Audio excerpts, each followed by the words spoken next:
This is why I can't stand kids with uneducated parents. They're so rude and difficult to deal with. Who are you talking about? Oh, you don't get it unless I spell it out for you. Guess you're not too bright either. I'm talking about your mom. She's just pretty, and all she does is laugh. That's not true. Poor you, raised by someone so foolish. You can't choose your parents. My name is Emily. I was lovingly raised by my reserved dad, Joseph, and my mom, Anna, who was always kind with a beautiful smile. Dad was often away for work, but I remember having lots of fun with him on his days off.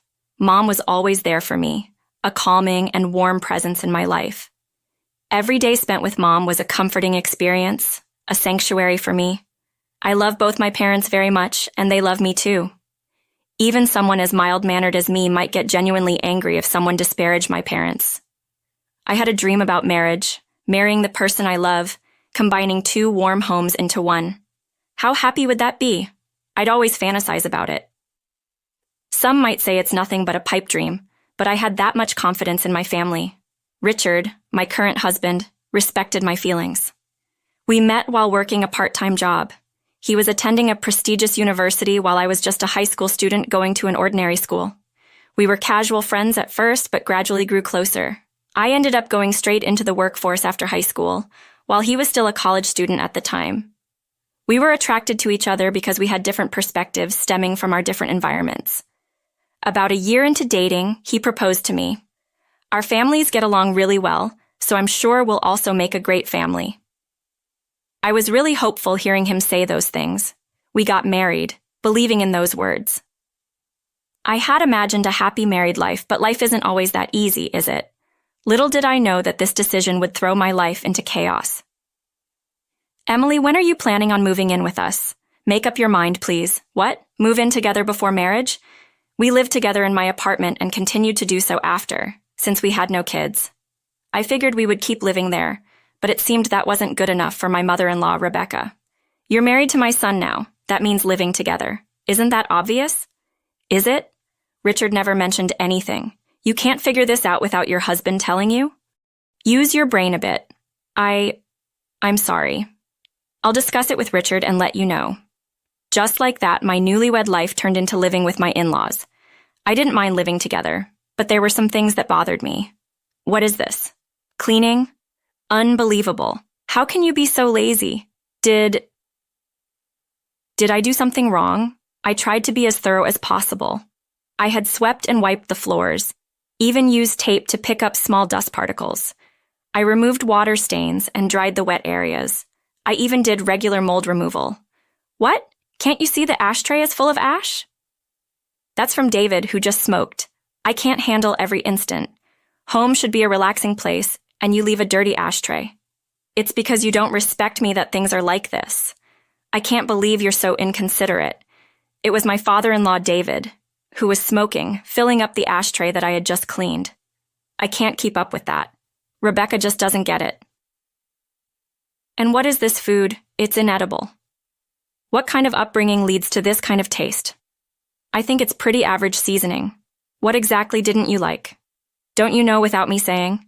It's too salty. You're jeopardizing our health. I didn't think it was that salty. I'll be more careful next time. Please do. We can't stay healthy if we keep living like this. I always thought my cooking was just average. I don't have an extensive repertoire of fancy gourmet dishes. What I lack in style, I make up for by consistently creating dishes that taste just fine. However, no matter how careful I was with my seasoning, it never seemed to please. Rebecca, you've got to be kidding me. This is too salty. It's like you're doing it on purpose. I didn't mean to. I thought I made it quite mild. No matter what I cooked, Rebecca always had complaints. But when her friend came over and tried my fried chicken, she had something different to say. Oh wow, this fried chicken is delicious. Did you make this? Yes, I took my time to prepare it, knowing you were coming over. You're too kind. Despite constantly criticizing me, Rebecca had no problem taking credit when her friend complimented the food. Make that terrible fried chicken again. I'll just have to bear it if you don't like it. I can just buy something from the store. Didn't I tell you to make it? At least this way you can recognize your own shortcomings. Rebecca would make me cook fried chicken. then pack it up and give it to her friends as if she made it herself. She would lie about being the cook, then turn around and criticize me. I never understood what Rebecca wanted.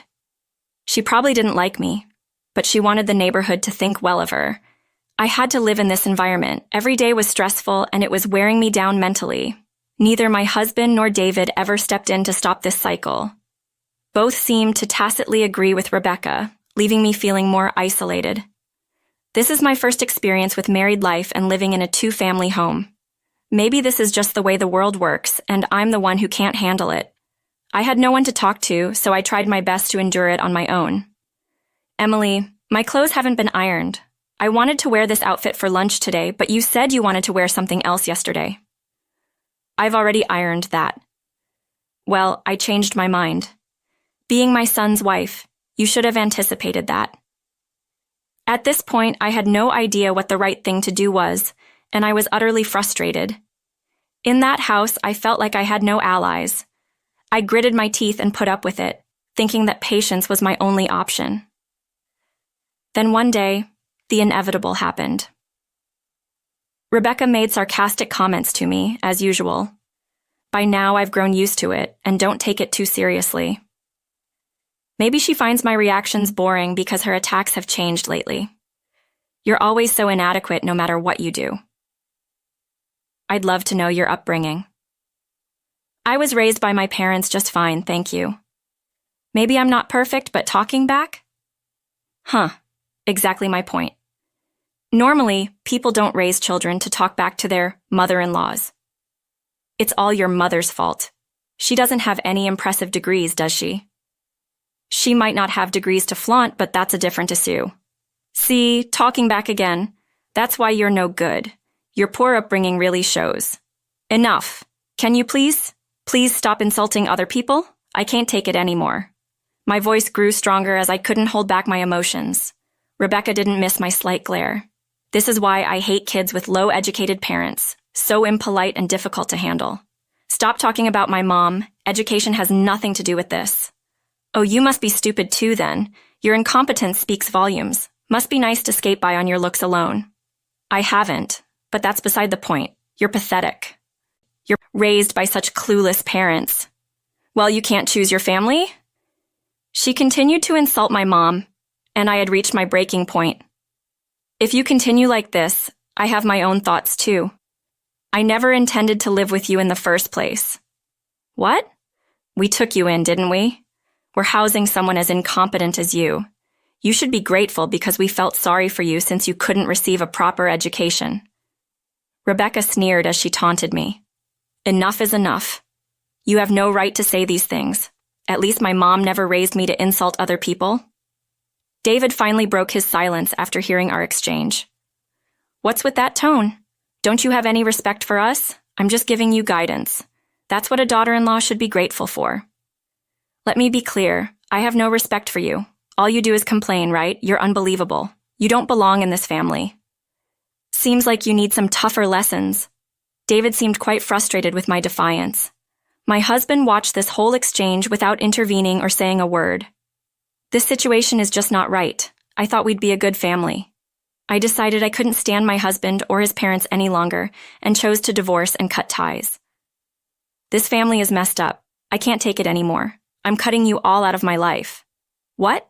You're divorcing him? You've got guts. Leave right now. I took David at his word, quickly packed my bags, and left my in-laws' house. I tried to calm myself down, but I couldn't anymore. When I rushed back to my parents' house with my bags, they greeted me with shock.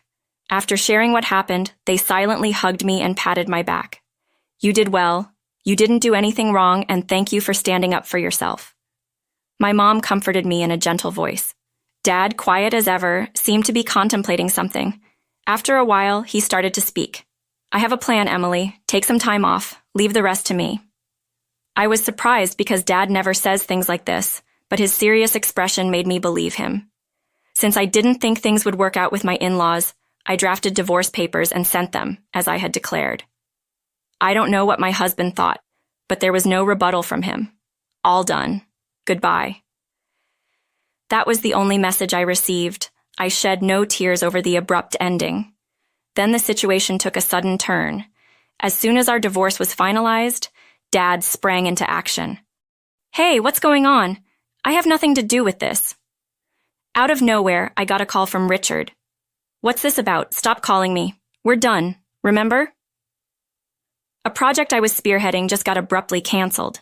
They said they couldn't do business with someone as untrustworthy as me because I hurt Emily. Upon hearing more, I find out that the new project Richard was responsible for got canceled. The reason? Apparently, his dishonesty toward me and the hurt he caused me was to blame. I couldn't see how these dots were connected. As I'm on the phone with Richard, Dad steps in and takes over the call. "Is this Richard? I'm the one who canceled the deal. I don't think you're someone I can do reputable business with." "What? Why are you involved, Joseph? This has nothing to do with you. You don't have the right to call me Joseph anymore. You didn't know that I was the client, did you?" "What, Joseph? You own that company." Turns out the company Richard was dealing with was actually Dad's company. Dad knew Richard was involved and tried to distance himself as much as possible, but after this incident, he reviewed the work and found it to be pretty sloppy. "You're just dumping your work on your subordinates, just like you ignored Emily." "That's not true. I heard from my staff that progress isn't being made. It's not realistic to continue business just for the sake of it. Plus, your family even insulted Anna. Treating my precious family with such cruelty is reckless. That's a misunderstanding. Even after the divorce, your mom kept sending snide remarks to Emily. That's concrete proof. This has nothing to do with me. It's what my mom did. How can you mix this up with business? You're not even competent at your job? Plus, you submitted the divorce papers without any hesitation, didn't you? You never protected Emily from the snide remarks your mom made, did you?" Dad calmly corners Richard with these points. "I might have considered working together if your only issue was incompetence. But I've lost all trust in you and your family. I don't care what your company thinks of me. I won't do business with you.